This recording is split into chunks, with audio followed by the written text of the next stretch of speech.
do something, you didn't do it. And you're here sitting conviction. And you wonder why God cost you this. Useless black man. You don't know what justice means? You have no idea what justice means. You don't know what justice means. Useless black African people. You don't even know what justice.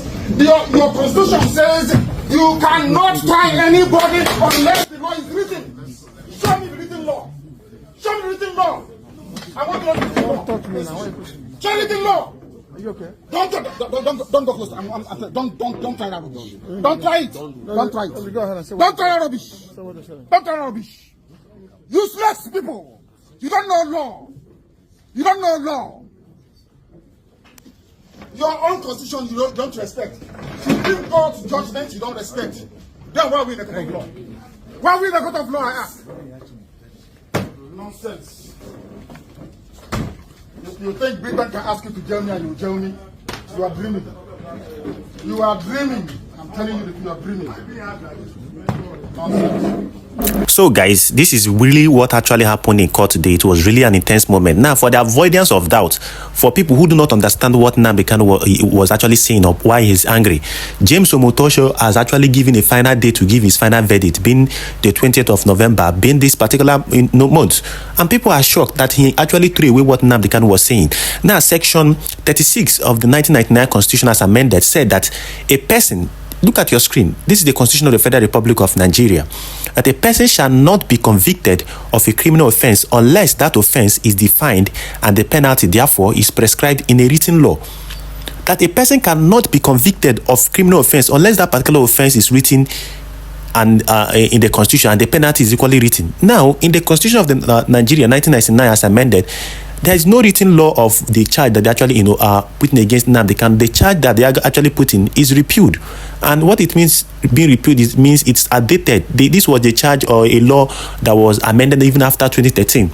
And this particular constitution said that this particular case or probably charge they are filing against Nnamdi Kanu has no place in the amended law, being the 2022 Terrorism Prevention Act. That it has no place there.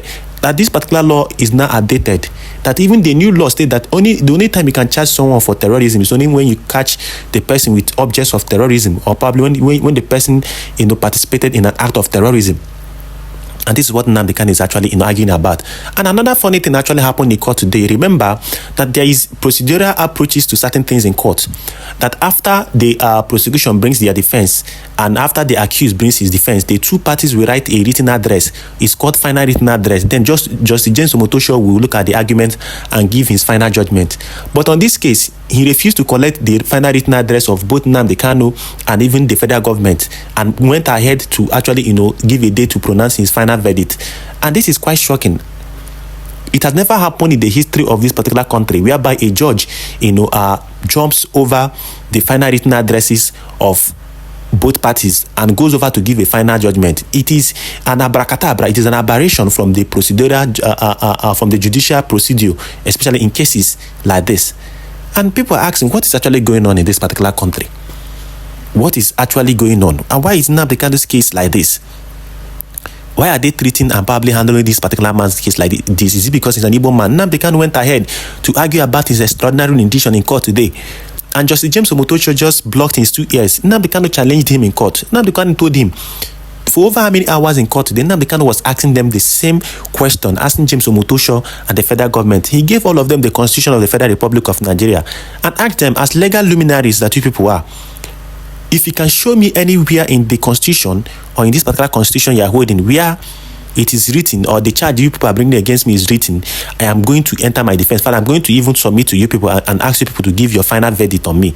But the federal government and their lawyers and even the presiding judge, Justice James Omotosho, was unable to even present any charge. They were unable to answer Nnamdi Kanu's question, and Nnamdi Kanu flared up. He was angry that even the Supreme Court judgment, people have refused adamantly to obey it and probably do what the Supreme Court actually asked you people to do. So now they have given a final date to either condemn as Nnamdi Kanu, and it is not going to be funny. It is not going to be funny. And this is very sad. Over there in the north, Shegumi and the other terrorists we have over there are busy having a few days negotiating. But a freedom fighter like this particular man is what the federal government wants to, sentence to life imprisonment or death, which is what Yele Sowore revealed yesterday. And it is no longer funny. The handwriting on the wall is that they really want to sentence Nnamdi Kanu just because of the hatred. Every single thing that he said has come to reality. The United States of America has sentenced the Meet Allah group and sanctioned them, which is one of the things Nnamdi Kanu said, that this particular Meet Allah group is a terrorist group that should be sentenced. The same Fulani militia that Nnamdi Kanu kept on fighting and publicly speaking against, the same Fulani militia that the United States of America has actually sanctioned and placed under their watch list. So you could see that every single thing that man said has come to reality. So why are they now prosecuting him? It absolutely and literally makes no sense. It absolutely and literally makes no sense. What they want to do is to cause more chaos. I've often told the Igbos that there is nothing that gives this particular government joy than seeing that the entire Southeast region is under siege or probably under chaos, because they know that if they sentence this particular man, that it will be, as a matter of fact, a very big issue and cause a lot of chaos, turmoil, insecurity in the entire Southeast region. So that is the only thing. They want to destroy the economy and destroy the Southeast. But like Tinubu, since the United States has actually put pressure on him, he's looking for a way to punish the Southeast, because he believes that the Southeast are the people responsible for reporting him and all that in his government to Donald Trump and the United States. So they are making everything possible to make sure that they punish the Igbos in one way or the other, which literally and absolutely makes no sense.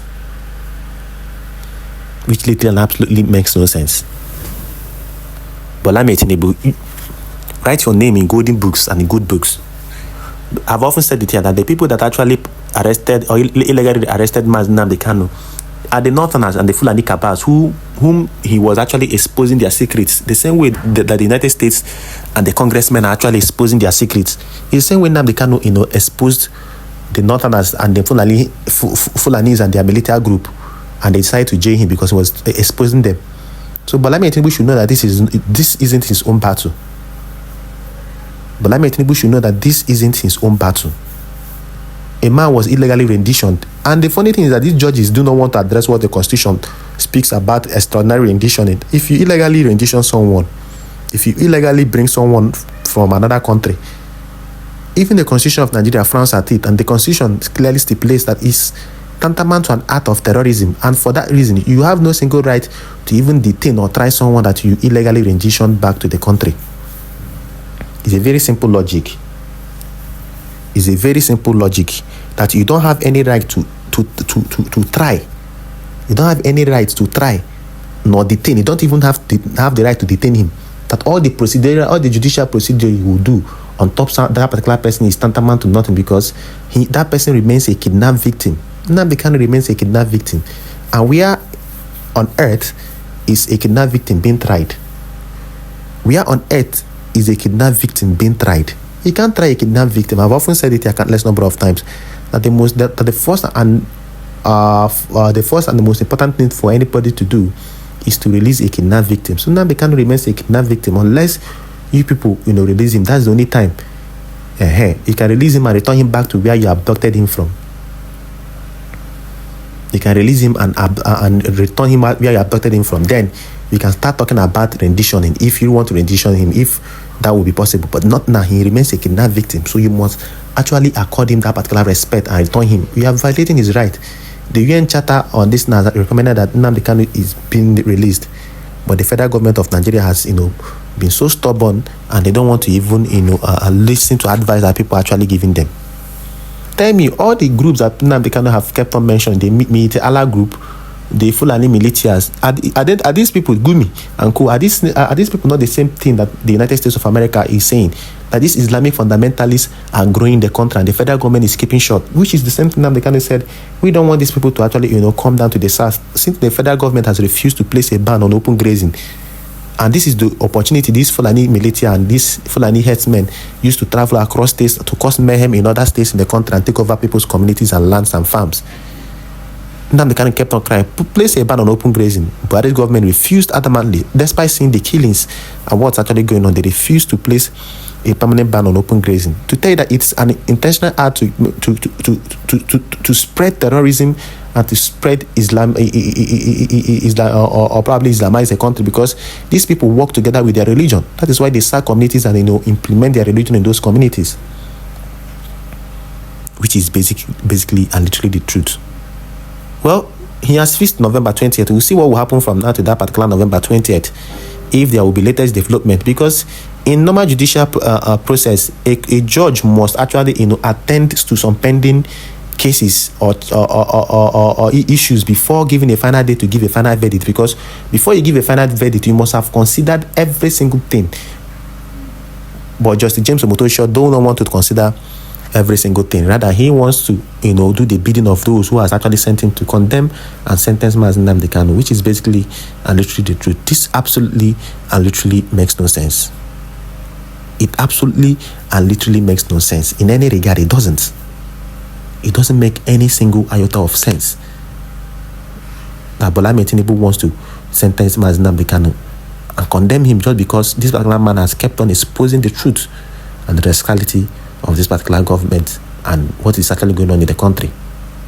Remember, yesterday Nnamdi Kanu wrote to Donald Trump and told him what he was actually passing through, that he should actually sanction some people and order the Nigerian federal government to free him and release him immediately.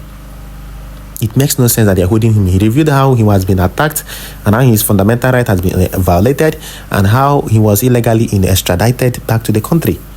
He mentioned all these things. Well, we are going to see how things unfold. This one, Donald Trump's attention is coming to Nigeria and all that. Well, I'll keep you guys posted ahead of the 20th of November Judgment Day. Please, if this is your first time I've come across my video, do well to subscribe, click on the notification button so you get notified whenever I drop important videos and political updates like this. Do well to type freedom for Nnamdi Kanu in the comment section. See you guys and tell me what you think about this court session and what Nnamdi Kanu said and how he confronted them in court that they do not, as a matter of fact, listen to their constitution. See you guys later.